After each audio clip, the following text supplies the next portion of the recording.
साउद्दीन Owaisi.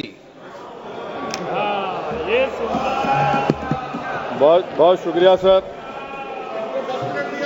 Speaker sir, मैं ये वक्फ तरमीमी bill की मुखालिफत में खड़ा हुआ हूं। किसी एक शायर ने बड़ा अच्छा कहा था, जब भी ज़मीर और ज़र्फ का सौदा हो दोस्तों, जब भी ज़मीर और ज़र्फ का सौदा हो दोस्तों, कायम रहो हुसैन के इनकार की तरह। सर, ये वक्फ तरमीमी बिल भारत के गयूर मुसलमानों के ईमान पर, इबादत पर एक हमला है।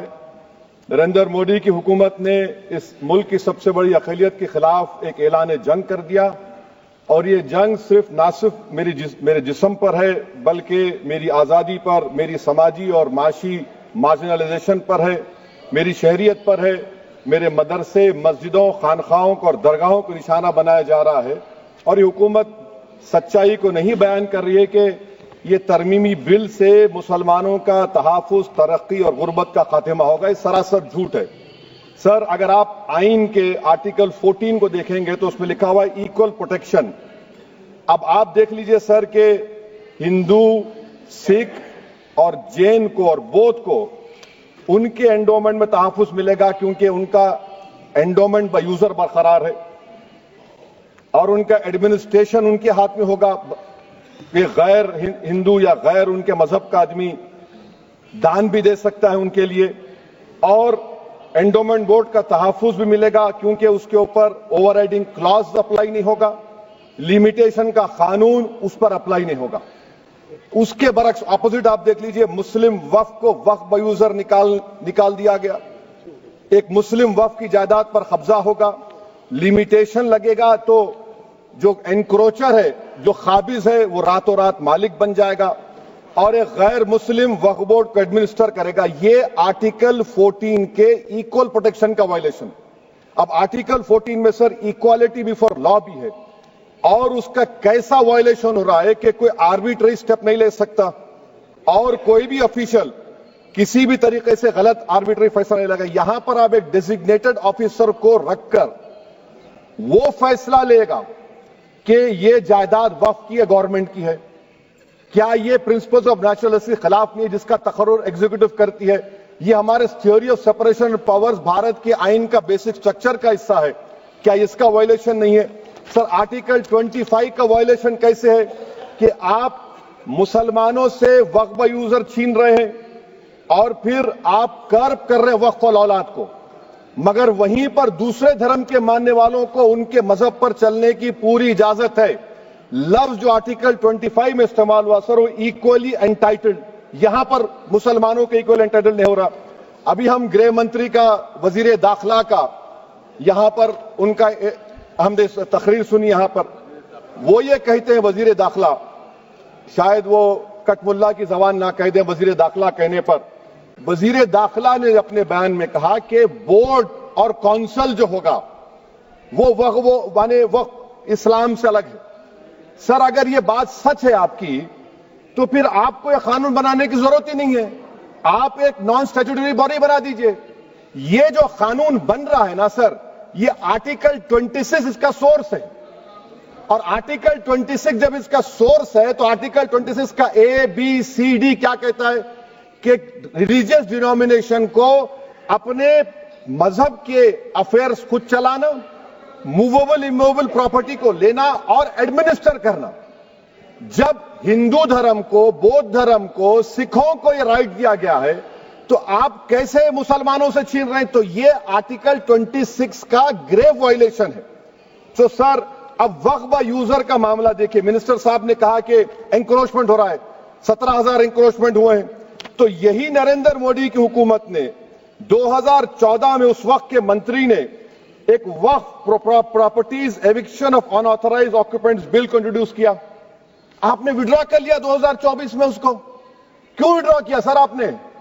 जब आप मान रहे थे कि एंक्रोचमेंट हो रहा है तो आपने बिल को विड्रॉ कर लिया। अच्छा सर, अब वक्फ बाय यूजर को आपने निकाल दिया, माने कंडीशन क्या लगाए कि अगर उसमें डिस्प्यूट होगा और गवर्नमेंट प्रॉपर्टी होगी। सर, डिस्प्यूट तो है।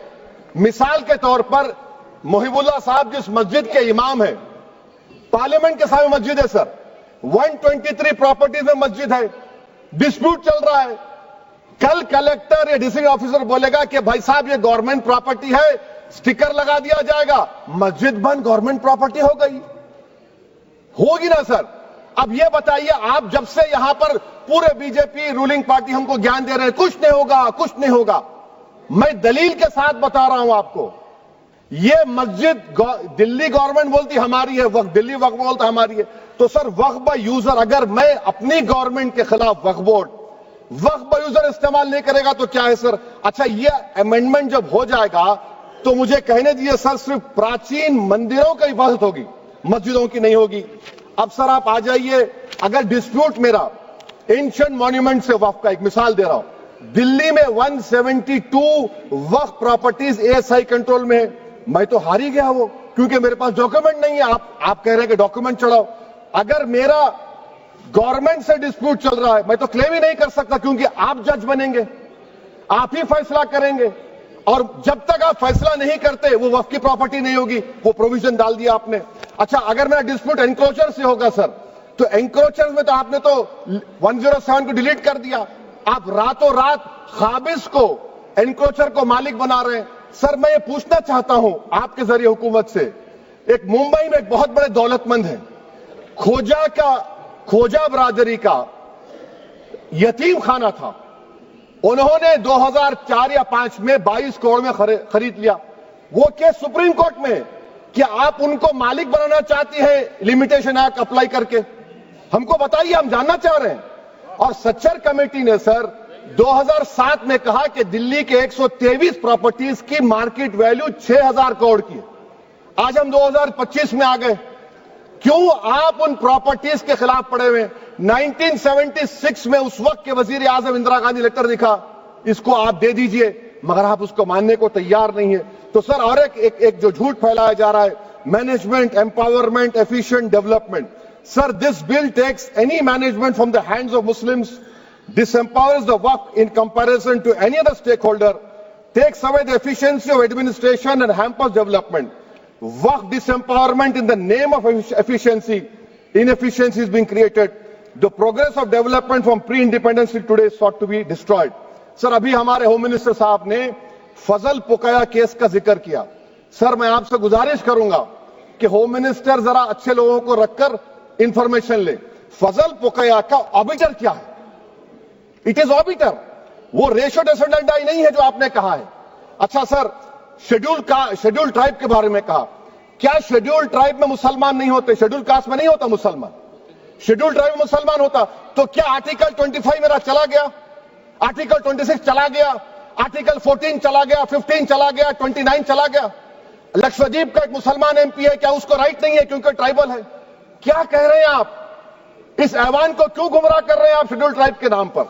सर और एक चीज जो आपको बता रहा हूं सर, अब आप जब आर्टिकल 26 से मेरा सोर्स है, तो आप सेंट्रल वक्फ काउंसिल में 22 में से 10-11 आप नॉन मुस्लिम को बना सकते हैं, रिलीजन न्यूट्रल आपने कह दिया, और आप बनाएंगे, क्यों बनाएंगे आप? स्टेट वक्फ बोर्ड में 7 नॉन मुस्लिम होंगे और 4 मुसलमान, क्यों होंगे?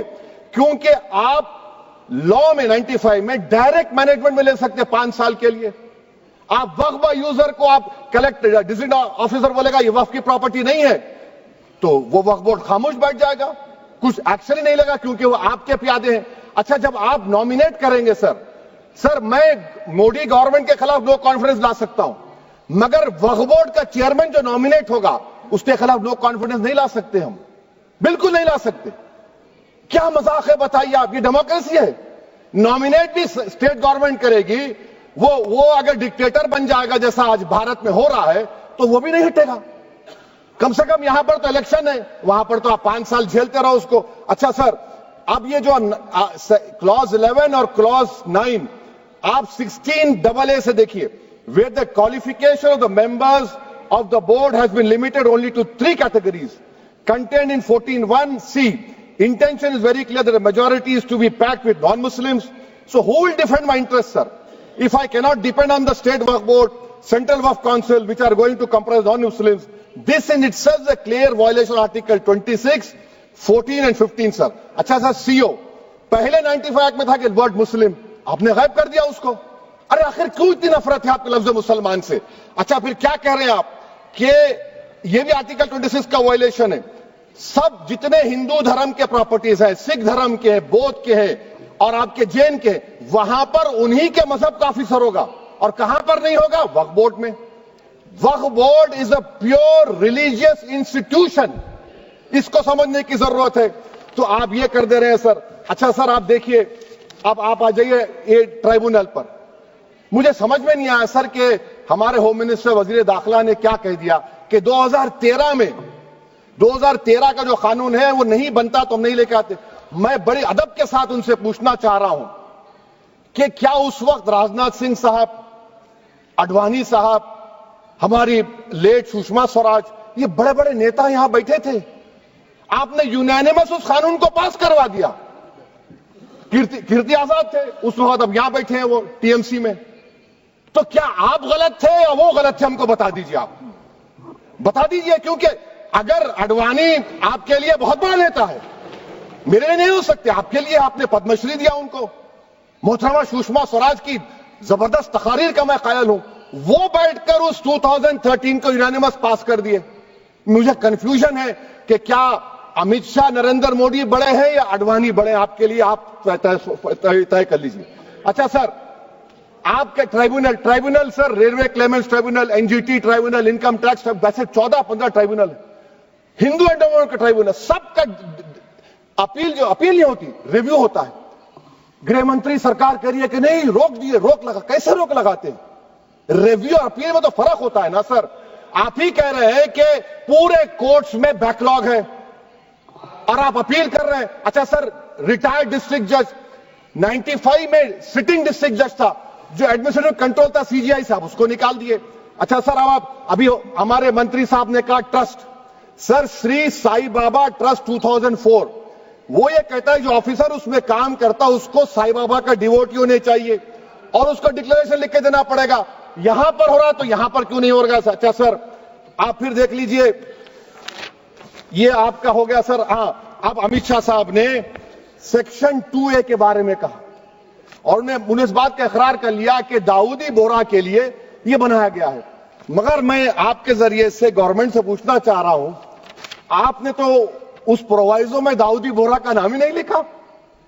आपने उनको भी थैंक यू कर दिया, उनका नाम क्यों नहीं लिखा आपने? और सर, और गवर्नमेंट क्या कर रही है? आप मुस्लिम समाज में जो बेकार किस्म के लोग हैं उनको एक रास्ता बना रहे हैं, एग्जिट दिखा रहे हैं कि तुम्हें वक्त से बचना है तो तुम्हें ट्रस्ट बना लो। ये क्या कर रहे हैं सर आप? कम से कम उन दाऊदी बोहरा को आप दे देते। अच्छा sir, clause 3V section 36 clause 18 देख लीजिए। Oral Waqf, oral appointment has sought to be discontinued even though it is recognized practice in Islam. Muslim personal law has recognized oral waqf and 1937 Shariat Application Act. Sir आप clause 39 पर आ जाइए। 5 साल के लिए मुसलमान। मैं किरण रिजिजू से पूछना चाहता हूं, सर दाढ़ी रखे तो मुसलमान प्रैक्टिसिंग है या क्लीन शेव आपकी तरह है? तो बताइए हमको, प्रैक्टिसिंग क्या होगा? अच्छा, किसी को पकड़ के मॉब लिंच कर दिया और बोले कि जेएसआर का नारा लगाया, और वो जेएसआर का नारा लगाया तो क्या मुसलमान रहेगा? नहीं रहेगा। या फिर देश के प्रधानमंत्री ने कहा था कपड़े देखकर पहचानो, तो क्या कपड़े देखकर आप कह देंगे? अच्छा, अगर कोई क्रिश्चियन हिंदू धर्म कबूल करता है तो क्या वो मंदिर को नहीं दे सकता प्रॉपर्टी? फिर भारत के संविधान में आर्टिकल 300 क्यों है सर? राइट टू इक्वालिटी क्यों है? फ्रीडम ऑफ रिलीजन क्यों है? 5 साल कहां से लाएंगे? अच्छा सर, और एक चीज सर, और एक चीज मैं आपको बोल के खत्म कर दूंगा सर। इस बिल में वक्फ औलाद का सर, इसमें आप देखिए clause 432, the creation of waqf औलाद shall not result in denial of inherent rights to heirs including women heirs और द वाकिफ और the right of person. Sir ये आर्टिकल 25 का वायलेशन है, शरीयत एप्लीकेशन एक्ट 37 का वायलेशन, आर्टिकल 300A का वायलेशन है। अच्छा, हिंदू धर्म में सेल्फ एक्वायर्ड प्रॉपर्टी को एक हिंदू, अब उसके फर्ज के 2 बच्चे हैं, वो एक को अपनी पूरी दौलत दे सकता है, कोई रोक टोक नहीं है। वो कहेगा नहीं मैं घर के बच्चों को नहीं दूंगा, मोहल्ले के गरीब को दे दूंगा, वो भी कोई रोक टोक नहीं है। वहां पर आपको बच्चों की फिक्र नहीं है। जब मैं अपनी प्रॉपर्टी को अल्लाह को मालिक बनाकर दे रहा हूं, आप कह रहे बच्चों की फिक्र नहीं है। इतनी मोहब्बत आप बिल्किस बानो से दिखा देते तो आपके लिए दुआएं देती आपके लिए। तो सर आप दूसरी बात आप देख लीजिए सर, आखिरी बात कहकर मैं अपनी बात को मुकम्मल कर रहा हूं सर। नहीं मुकम्मल कर रहा हूं, स्पीकर साहब बहुत टाइम दे दिए।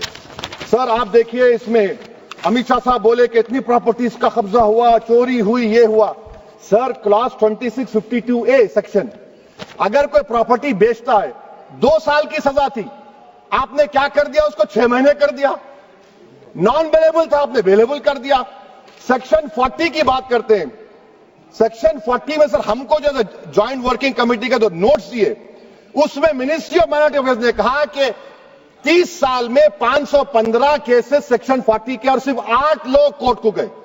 वक्फ यूजर का कानून तेलंगाना आंध्रा में है, सेक्शन 40 का कानून तमिलनाडु 63 है, आंध्र प्रदेश में 43 है। और सर आप डायरेक्शन दे रहे हैं, अच्छा क्लॉज 4218B देखिए सर, आप रूल बना रहे हैं, कोऑपरेटिव फेडरलिज्म के खिलाफ है, इतना रूल बना रहे हैं। और आखिर में सर मैं आपको बताना चाह रहा हूं स्पीकर साहब, ये बिल का मकसद सिर्फ मुसलमानों को जलील और रुस्वा करना है, मुसलमानों को दूसरे दर्जे का शहरी बनाने का इनका मकसद है।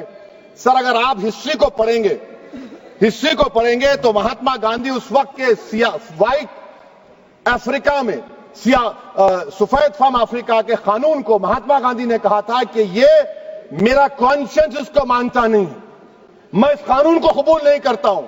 तो महात्मा गांधी ने क्या किया, उन्होंने उस कानून को फाड़ दिया। तो मैं गांधी की तरह इस कानून को फाड़ता हूं, ये अनकॉन्स्टिट्यूशनल है सर। इस देश में झगड़े पैदा करने का काम बीजेपी करना चाहती है मस्जिद और मंदिर के नाम पर, इसीलिए मैं इसका कंडेम करता हूं। और मैं आपसे गुजारिश करता हूं कि मैंने अपने 10 अमेंडमेंट दी है, आप इसको कबूल करिए सर, मुझे बोलने का मौका दीजिए और उस पर डिवीजन का मैं डिमांड भी करूंगा। Thank you sir.